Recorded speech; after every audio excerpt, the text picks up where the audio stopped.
Oh Lordie, oh Lordie, oh Lordie, trouble so hard.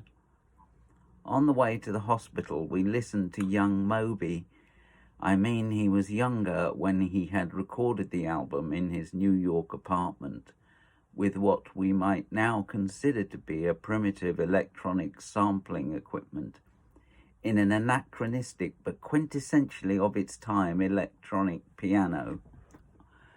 And, perhaps I speculate it was this very primitivism that helped him to entangle with his terrain via the refrain, a milieu of the soul. He was updating the field recordings of African American gospel folk songs. My father loved Leadbelly and would sing me his version of Cocaine Blues along with the Dust Pneumonia to lull me to sleep.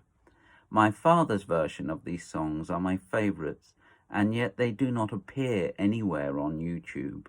Leadbellies are the closest thing I can find.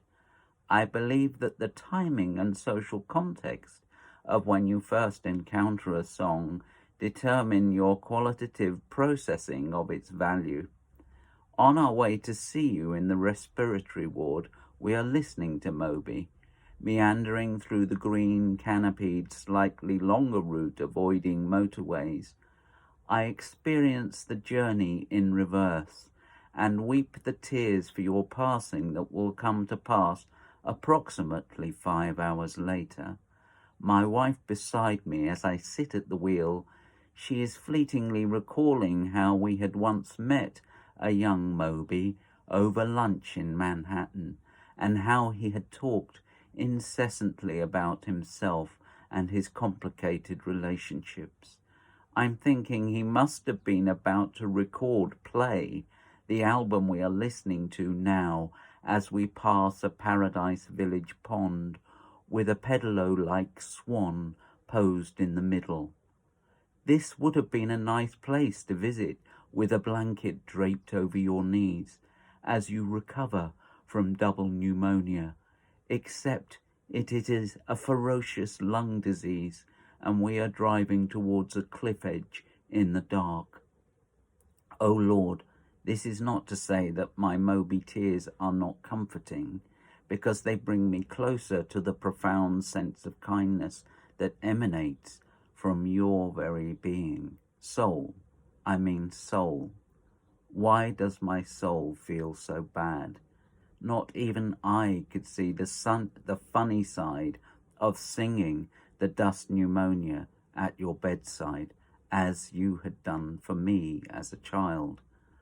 It will be my own son stepping gingerly into your curtained dying realm who unlocks my heart's chamber, encountering your holographic body in World War II fighter pilot's mask, trouble so hard you are straining to be heard above the engine's whine. I would like a nice pint of beer and to look at a smiling face. Confusion knits your brow, and the hours are all misplaced. Time cannot enter this region where we, your legacy, find ourselves huddled inside the eye of the storm. The consultant has just convinced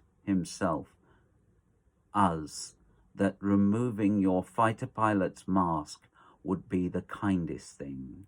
Time now flows gently from an egg timer into a beach onto which you are emerging with an appointment to meet a leprechaun.